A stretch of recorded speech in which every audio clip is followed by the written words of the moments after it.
Let's continue on with exercise 8-1 in chapter 8, unit 3 of our books. In this video, we're going to cover questions 2 and 3.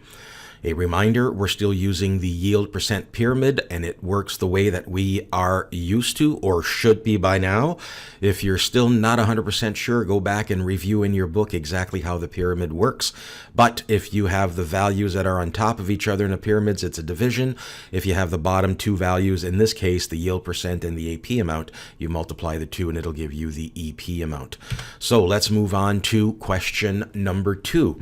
In this example, we have one thing different than our last exercise. We have the yield percent for each and every one of our items. So now what we're going to figure out is we're going to figure out either how much we need to buy or how much we need to have left. In other words, the AP amount needed and the EP amount needed. So our first example of asparagus, you can see the column after the item is recipe amount. That's the same thing as EP, edible portion. This is exactly the amount of asparagus weight I need for my recipe. I need 3 pounds. Now I know that when I buy asparagus and by the time I finish peeling, I'm left with 74%.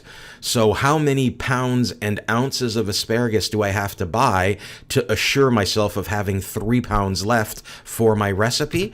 Well, just like the formula on the pyramid would tell you, you take the EP amount and you divide it by the yield percent of 74%. Of course, it's the decimal equivalent, so decimal 74 gives you 4.0540 pounds.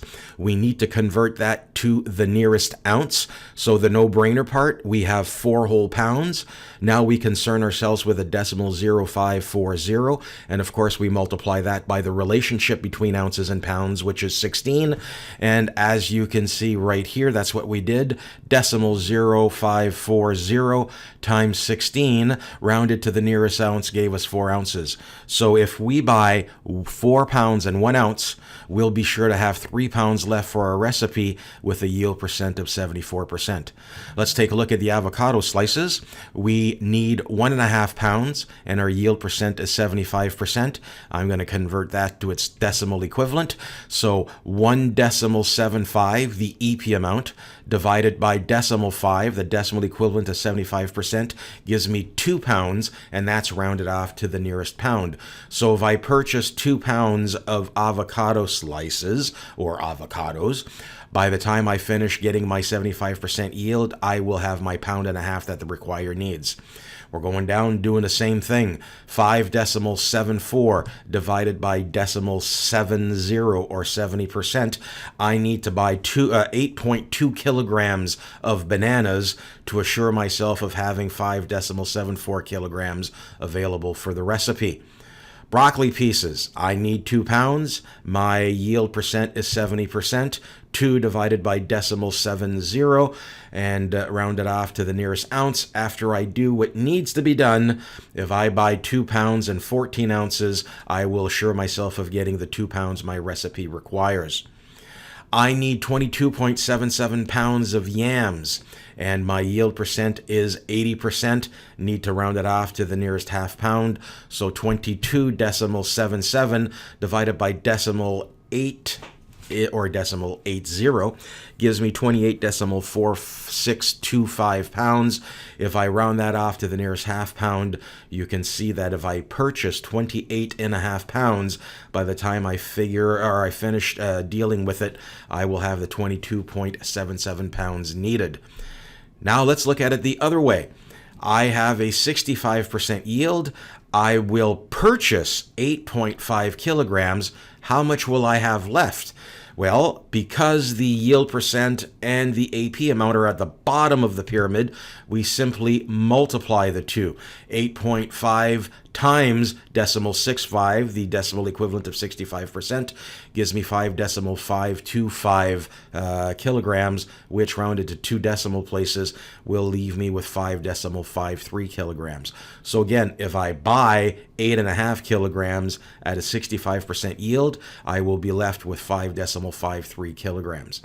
Melon slices, same deal. My yield percent is 55%. I've purchased 12 3/4 pounds. 12 3/4 times 0.55 will give me 7.0125. Rounded to the nearest pound, I will have 7 pounds left for my recipe. Cherries, same deal. 82%, so my AP weight of 4 1/4 kilograms divided by 82% or 0.82 leaves me with 3.485. Rounded to 2 decimal places, I will have 3.49 kilograms left. And the last one, pineapples. I purchased 13.5 kilograms. The yield percent is 50% or 0.5. By the time I do that, I'm left with 6.75 kilograms, and that, of course, is rounded to 2 decimal places. So depending on if you're looking for the EP or the AP, you need the yield amount to do what needs to be done. Now, let's look at something that might be a little bit confusing to some, only because we seem to be repeating the same terms we had in our pyramid. In our pyramid, we have AP, we have EP, and we have yield percent. But this formula you see on the screen right now is to figure out or calculate the EP unit cost. How much does it cost to use this particular ingredient? Now, we know the AP unit cost formula. We covered that earlier. This is the EP unit cost. This is the edible portion unit cost. The difference between the two, the edible portion unit cost takes into consideration how much we trimmed away from that original ingredient and factors in the cost of that loss so that when we calculate our menu price, we have the true value of what we have in that menu. Sounds a little bit funky here, so let me give you some examples. Let's just remember what the formula is before we move on. We need the AP unit cost, and we're going to divide it by the yield percent to give us the EP unit cost.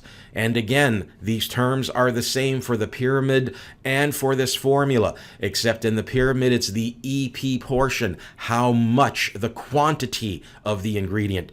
When we're using the formula, we are looking at the cost of the AP, and we want to calculate the cost of the EP. We can't use this formula at all until we know what the yield percent is.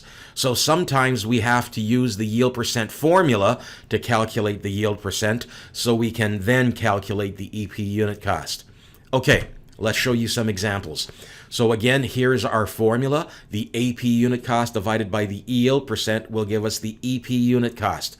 So we have asparagus. We paid 70 cents a pound, but our yield percent is 74%. So we're going to take our EP unit cost, 70 cents per pound, divided by the yield percent, 0.74. And when we round it off to the nearest cent, you realize now that we've gone from 70 cents a pound to 95 cents a pound. There's a 25-cent difference between the two. The difference comes from the fact that 26% of what we purchased has been trimmed away. It's not being used in this recipe. We paid for that 26% that we've trimmed away.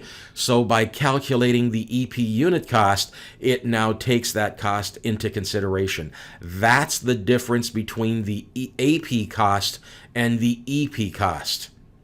Let's keep moving along with avocado slices. We paid $1.29 a pound for avocados. We got a yield of 75%.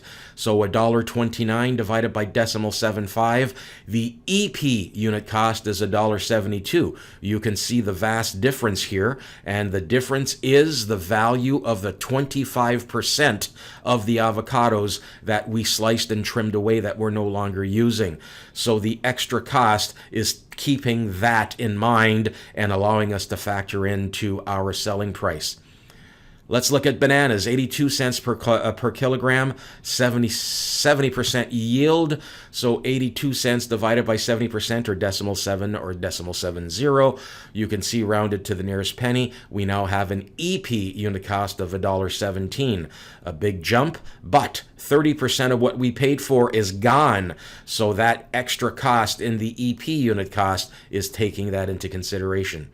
If we just keep going down these lists, and you can freeze the video at each one of these accounts, but we're just repeating the same thing.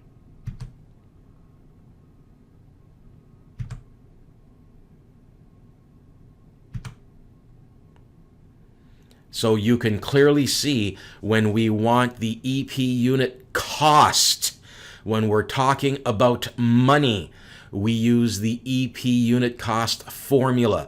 Formulas are used by accountants to calculate all kinds of costs. So we take the AP unit cost divided by the yield percent. It gives us the EP unit cost.